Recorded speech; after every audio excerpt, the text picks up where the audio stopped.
Hey, hello, fellow car fighters. This is just Blaster Mez doing a quick look up on some of the great Fords that are going to be coming up in the upcoming set for Car Fight Vanguard, Soul Strike against the Supreme. Basically, I want to just look over at some of the great Fords that I'm pretty sure that a lot of people are going to be looking at just to update their deck. A lot of the cards that are going to be coming to the set, especially for the great Fords, are going to have a new rarity, which I remember that Bushiroad posted on their official Facebook as well as their Twitter is going to be a secret rare. So what I've seen for the secret rare so far, which I'm going to show you here with Supremacy, Black Dragon, Aura Doomed. I remember it was Aura Damned, but they changed it to Doomed. But this is somewhat how the secret rare is going to end up looking. So it's still going to be considered, I guess, a generation rare, but it's going to be a secret rare in a different way. It's very similar to the Fighter Collection 2014 when you looked at it. When you looked at 2014, all the cards, like the reprints of Dragonic Overlord, The End, as well as Majesty Lord Blaster, they had a special different printing of their vanilla text, flavor text, across the screen. I'm saying across the screen, across the card itself, but now is a little bit more different from the sample art as you see here. You have where it's saying weakness is a sin, where it doesn't even have the weakness part, which kind of makes me feel very bad about it because I like the fact that the character from United Sanctuary, Kanzaki, he says that weakness is a sin when he played his card during that tournament. It was so funny, but I don't like how missing the weakness part is just makes it a little off to me, but we'll see how all the other secret rares when they come out. So now I'm going to talk quickly about Chrono Dragon Next Stitch. Basically, what it does is, if I'm looking correctly, that's actually the English copy of the card. Wow, somebody already just leaked the English copy, so that tends to happen. But hey, basically it's going to be one of the many units that are actually going to have a generation break, which usually the stride units don't have a generation break ability, but now they will have a generation break. And from what I've seen of the other grade 4s, it's going to be a generation break 2 ability, so you have to pretty much stride one time with another unit and then stride again with a different unit. With this unit. So you're going to definitely want to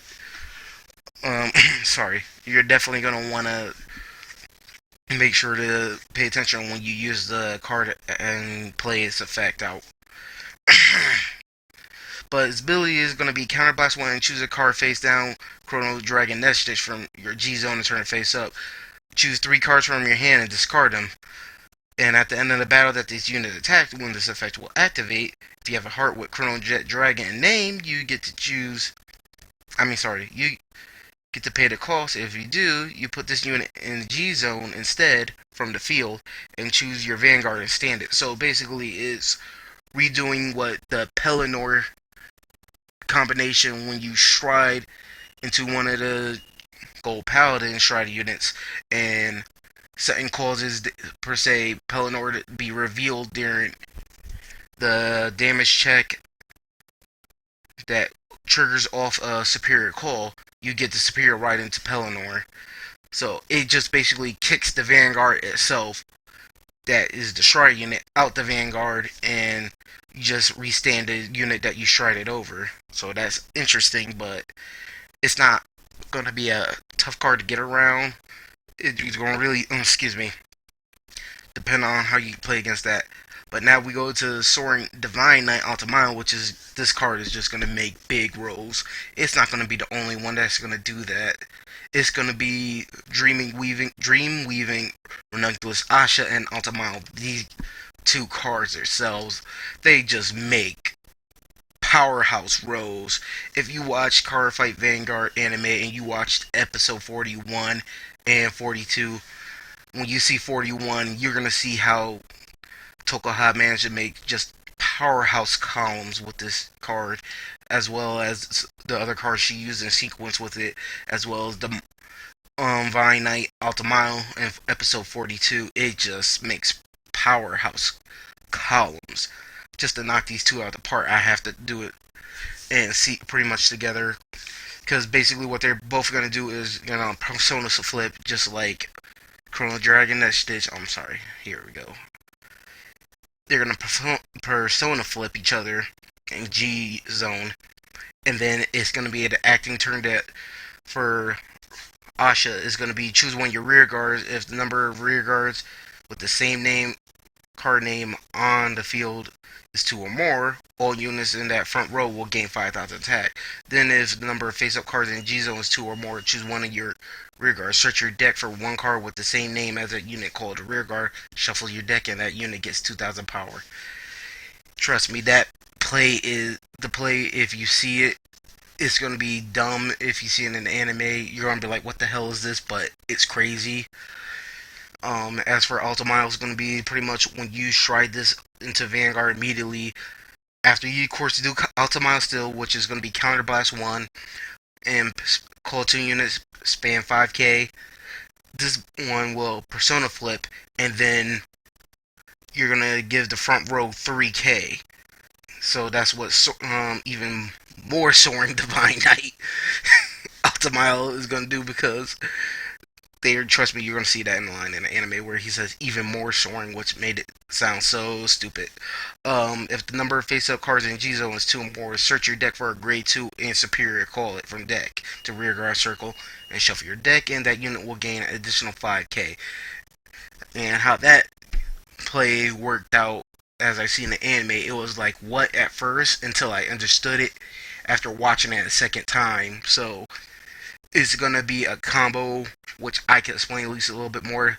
After you stride over Ultimile and do his Counterblast, call 2 units, give 5k, his effect goes off. His effect goes off, Persona flip 1, front row gains 3k, then you get the superior call, a grade 2 from deck, and it will get 5k. So that grade 2 you will be going for will definitely be Tech Goal, which is going to be the unit that is a grade 2 that comes in this set, that when your unit in the front row of the same column he is in attacks, he could pass his attack power, but it's not considered boosting. So you will put him at rest and Soul Blast 1, and his attack power, no matter what it is currently, will get passed over to that unit in the front that is attacking. So that is pretty much going to be these cards just slinging huge columns at you, and you're really going to have to deal with both those in tournaments. So I expect to definitely see these cards played next year with some new units supporting them, something like that. Then next we're going to come with card play by Ren Shiragami, I believe her name is. No, Harashima Ren. This character, she played this card and she lost the game against Tokoha. So it's not her fault. It's just that it was funny when you watch that episode. I'm sorry, it just still has me cracking up because it's so hilarious. I mean, think back to the sitcoms where you see the girl that's the big girl on campus, and the main character, she's like, hey, I'm trying to be popular, and she has to come and squish it. And then next thing, there's a big throwdown that was supposed to be a final confrontation between the two, and she just gets the basic flipped over. You get screwed over. You lost. Call it a day. You're no longer the queen. Be quiet. That's what happens in that episode. But the ability of Holy Seraph Raphael is you're gonna Persona flip it, choose a card. I'm sorry, you're gonna Persona flip it, choose a card from your damage zone, and then you get to heal it too. So that's pretty crazy right there. And you combined it with the grade 3, if I remember. I'm sorry, I'm just not remembering the grade 3 right now that you're gonna use with it. Which is Black Shiver Gabriel. Which when I look at Gabriel, it makes me think Kill la Kill because of the scissors. Its ability when you stride over is going to be counterblast one, look at 3 cards from the top of your deck, search for one of them, put it in the damage zone, and put the rest to the bottom of the deck in any order, and choose a card from your damage zone and call it to rear guard. It will get 2k. So that combination really pays off how you play it. And then this one, Destruction Deity Vanguard. The problem is I'm not remembering what ability it's mimicking, but is similar to that Oracle Think Tank, even though it's a Genesis card, but its ability, once you Persona flip it, you Soul Blast 6 and Persona flip it, it will, when it attacks, it will get to the, look at 4 cards from the top of the deck before the dry check.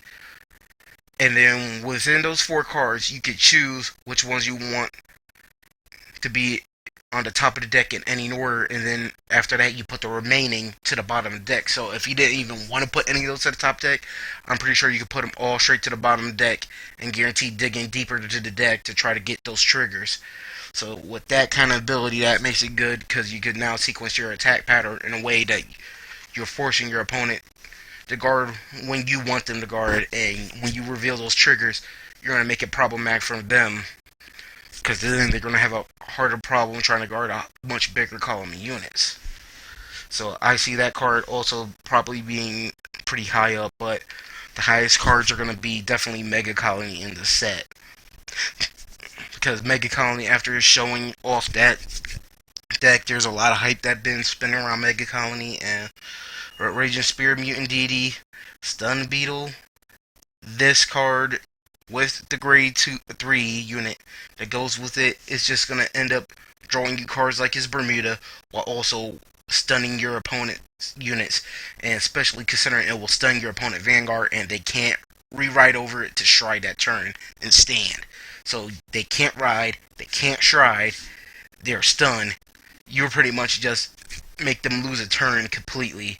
I mean, if they did call new units into rearguard, it wouldn't matter, but with that stunning your Vanguard, it really does break down the game a bit more, so you definitely have to rely on your fundamentals. So be prepared for this deck. I've prepared to see it a lot on that card fight area, so I'm going to try to do my best against it. I'm not sure if anybody has some ways or ideas to deal with the new Mega Colony stuff, but if you do, make sure you put it in the comment section down below.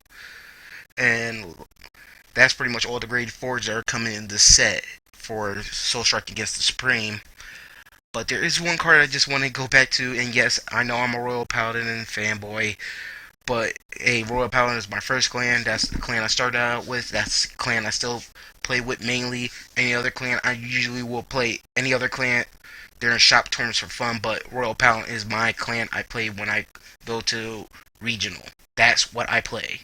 If there's a real big event that's going to be like even ARG, I will play Royal Paladin, because that's me. I rely on that deck because it's my clan, and definitely I feel relied to it as it feels right to me. But basically now they just showed the ability of Swordsman of Light, Blaster, Rapier, Lola, and what his ability does. It not only is a unit that has resistance, it's ability that supports King of Knights Alfred. When it's in the same column as Alfred, it'll get plus 1000 to itself. So with that ability, this is showing that this set may be supporting more older Royal Paladin support.